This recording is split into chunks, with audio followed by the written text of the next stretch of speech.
Magandang umaga, tanghali, hapon, gabi sa zodiac sign na Gemini. Yan, bibigyan ko po kayo ng reading for the month of July.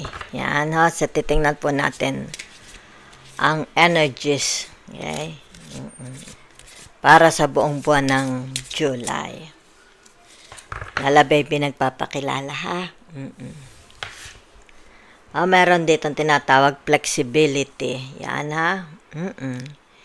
Be flexible in your methods. Yan ha.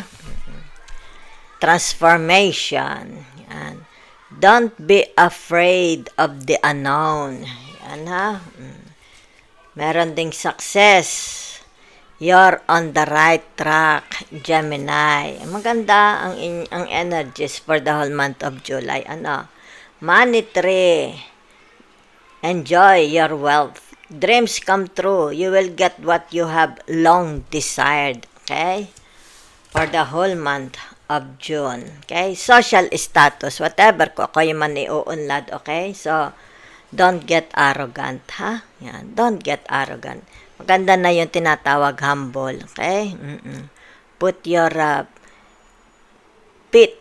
your feet on the ground. Tama naman siguro yun. Yan, no? Nakalagay din you will reach the heights of fame and society. Yan, ha? So, maganda Gemini. Magkakaroon din ng tinatawag na legal issues. Okay? Yan. Court. Baka haharap kayo sa court, sa judges, immigration, lawyers, etc. etc. Okay? Meron ditong ego. Okay? Mahahurt ang iyong ego. Okay? Yan. So, meron ditong tinatawag dust it off. Yan ha. Dust it off. Yan ha.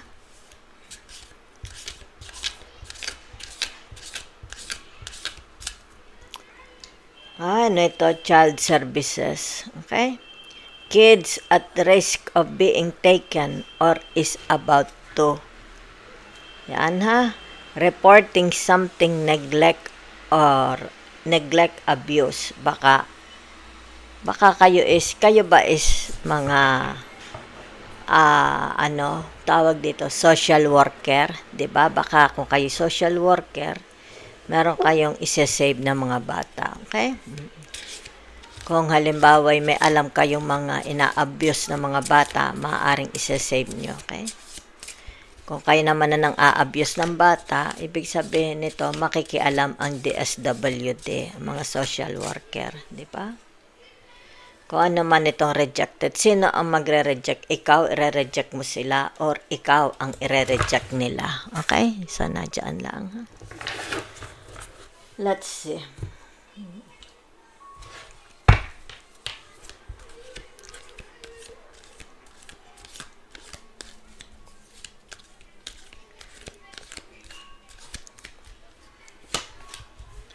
Meron ditong tinatawag na the Three of Cups. Yan ha. Okay.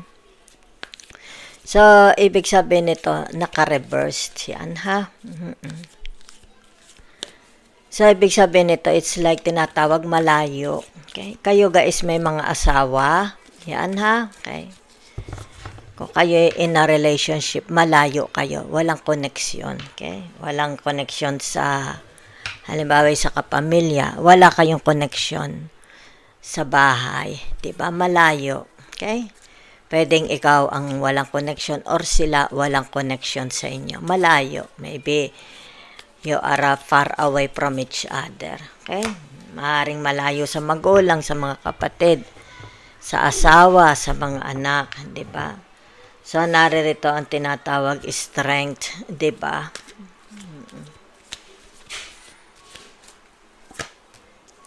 So naririto ang tinatawag the devil. Sandali na ating tatakpat hubo. Magagalit si YouTube. Okay? Nasaan gayong akin? Sandali, nasaan gayong aking papel na maliit? Sandali. Yan. Okay? Sino gaari? Okay? It's like, sabi na nating nagagalit. Teka muna ha. Ipa-confirm ko lang ha. Okay. Ang tinatawag na the strength.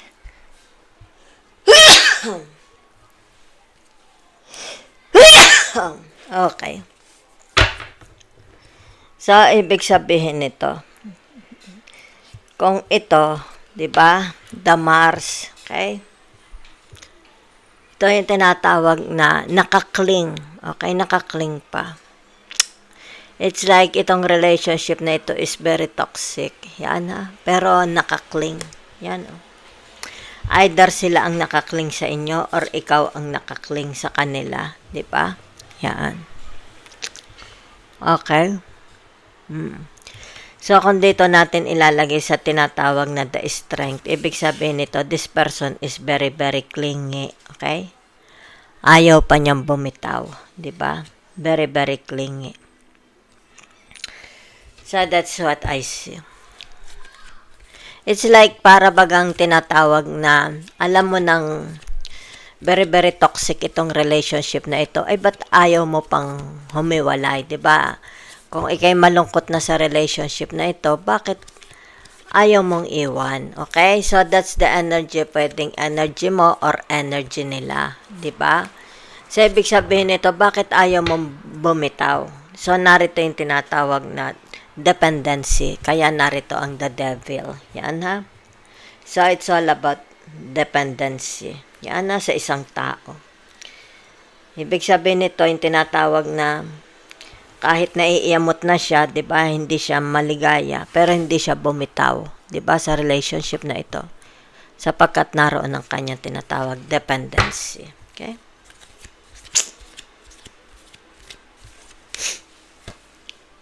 Kaya siguro ito'y malayo. Pero pwede rin sabihin natin malayo sa isa't isa, 'di ba? Pero narito pa rin yung tinatawag very, very clingy itong person na ito, okay? Clingy siya doon sa person. Okay? So, narito ang the two of swords. Okay? So, ibig sabihin, this relationship is hindi mo naman pwedeng sabihin masaya. Okay? They are together. Maaring nag-struggles, di ba? Maaring nagsasama sila. Okay? They make ito yung tinatawag na they are trying to make this relationship last. Okay? Kahit nakikita mo dito yung clinging to a person, dependency to a person. Okay? Kasi narito. Okay? Yan, oh. Pero hiwalay. Okay? Ang nakikita ko malayo ang damdamin. Okay? Malayo ang damdamin sa isang tao. Okay? Kapartner ito nakikita ko dahil narinig ang swords, okay? Malayo ang damdamin niya. Pero very, very clingy pa rin siya, di ba? Because of dependency. So, naririto ang tinatawag na the king of cups, okay? So, ibig sabihin nito, naka-reverse na ang the king of cups na cups, di ba? Yan. So, ibig sabihin niyan yung tinatawag na anong tawag dito? Kasi pagka naka-reverse ito, di narito yung tinatawag na emptiness. Okay? Okay. So, ang hagip ko dito, nasa relationship sila pero malamig. Diba? There is a emptiness. There is no satisfaction. Yon. There is no happiness. Pero, clingy. Okay? But hindi siya makaalis because of dependency. Kaya nadyan ang the devil. Okay? I will see. Yan. Kasi nakikita mo dito. Kaya narito tinatawag. Okay? Ego. Na-hurt yung ego niya. Diba? It's like siguro pag sinasaktan siya by means of words. Diba? Kasi narinig ang devil. Siguro, pag nagsasalita ang taong ito, na-hurt ang ego niya. 'di ba? Yan. So, meron din ditong tinatawag na legal issues. Okay? So, ibig sabihin ng legal issues, there's something to do about tinatawag na if it is a marriage, di ba, aakyat ito sa legal counseling like annulment, divorce, di ba? Yan. So, tingnan ko lang ha. Tingnan ko lang. So, yun ha. Yun lang nakikita ko. Breaking up, family breakup, love relationship breakup. Pero meron ditong very, very clingy. Okay? Yan ha. So, narito yung tinatawag their strength. Diba? What they feel. Okay? Maybe they feel neglected. They feel hurt. They feel unsatisfied. They feel irritated, di ba? Kasi nandun ang the devil. They feel frustrated, diba? Okay? So, let's see. I will use other cards.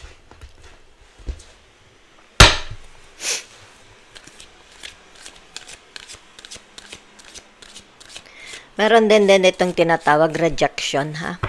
This person feels rejected. Okay? Either ikaw or sila. Kasi dito, di ba? Yan o, the Two of Swords and the King of Cups. Kasi malamig. Okay? It's like left alone. So, rejected. Okay? Feel rejected. So, this person is not, they don't feel at home. Di ba? Yan o. Kaya naka-reverse ang the Tower. They don't feel at home. Let's see.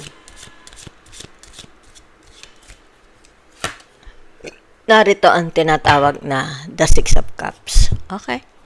Excuse me. So, ano ibig sabihin ng the Six of Cups? Okay? It's like filling up the cups. Pinupunuan ang kanilang mga tasa, mga cups, di ba? Satiety, pwedeng satiable, yun na nakikita ko, filling their cups up, pinupuno, okay? Yan ha. Sino itong nagpupuno? Kayo ba ang nagpupuno? Okay? Para sila is lumigaya, okay? Paano mo sila pinupunuan? Okay? Maaring you fill their cups with love, you fill their cups with understanding, you fill their cups with money, di ba? You fill their cups with security. Yan. Either ikaw ito or kapartner ninyo or kung sino man ito, pwedeng members of the family. Okay? Filling up their cups. Yun na nakikita ko ha. Yan. It's like sharing their blessings. Okay? Pwedeng kayo, you share your blessings sa mga, halimbawa, sa family mo, di ba? Be it your siblings, be it your family, husband, wives, di ba? Yan. So, okay. So, ibig sabihin ito, the Three of Cups, pero, sandali lang, malakas ang pollen dito. Allergy sa hangin. So, ibig sabihin nito, yung tinatawag the Three of Cups is naka-reverse, di ba? So, ibig sabihin yan yung tinatawag na kawalan, di ba? Scarcity. Yan. Umaga dito, yung tinatawag pinupunuan, okay? Scarcity. May scarcity. Family man ito sa bahay. Maybe in the form of money, gifts, foods, or tinatawag human touch, di ba? So, meron ditong ito ha, yan, the Lovers. Ito ang tinatawag the Gemini, di ba? Okay. So, ibig sabihin nito, sandali lang ha. Okay. Meron ditong flexibility, flexibility. So, ibig sabihin, the Gemini is very, very flexible, di ba? So, if they have losses, kasi naka-reverse ito, di ba? Kung may mga losses, madali silang mag-adjust, di ba? Kung may mga kasama silang impacto, they try to be flexible. Okay? Yan. So, whatever is this, kung sino itong tinatawag na maaring bagong makikilala, di ba? Anong klaseng pagkakilala, maaring bagong kaibigan, bagong lovers, bagong kapartner, di ba? Bagong kasama sa investment, sa negosyo, partnership, o baka sa trabaho. Nakikita yung pagiging flexible ng Gemini. Okay? So, there is a success. Nakikita ko. There is a success. Because narito sa ibabaw ang tinatawag na the Ace of Pentacles. Okay? So, nagbabadya ito ng tinatawag transformation, success, monetary, okay? Social status, flexibilities. Okay? Maganda. Okay? So, tingnan natin ha.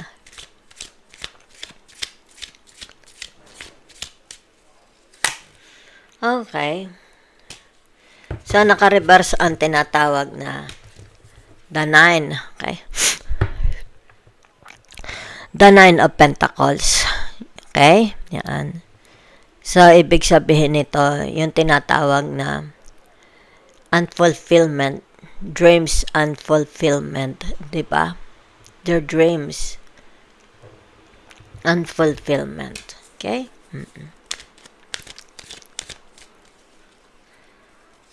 Okay. So, naririto ang tinatawag na the 5 of Cups. Yan ha. So, nakikita ko dito yung tinatawag na kung nakakaranas kayo ng dreams unfulfillment. Diba? Unfulfillment of your dreams. Yan ha. So, ibig sabihin nito, yung tinatawag na yan. Because of, halimbawa sabihin na natin, hindi nagkaroon ng success kayo sa kanila. Diba? Yan.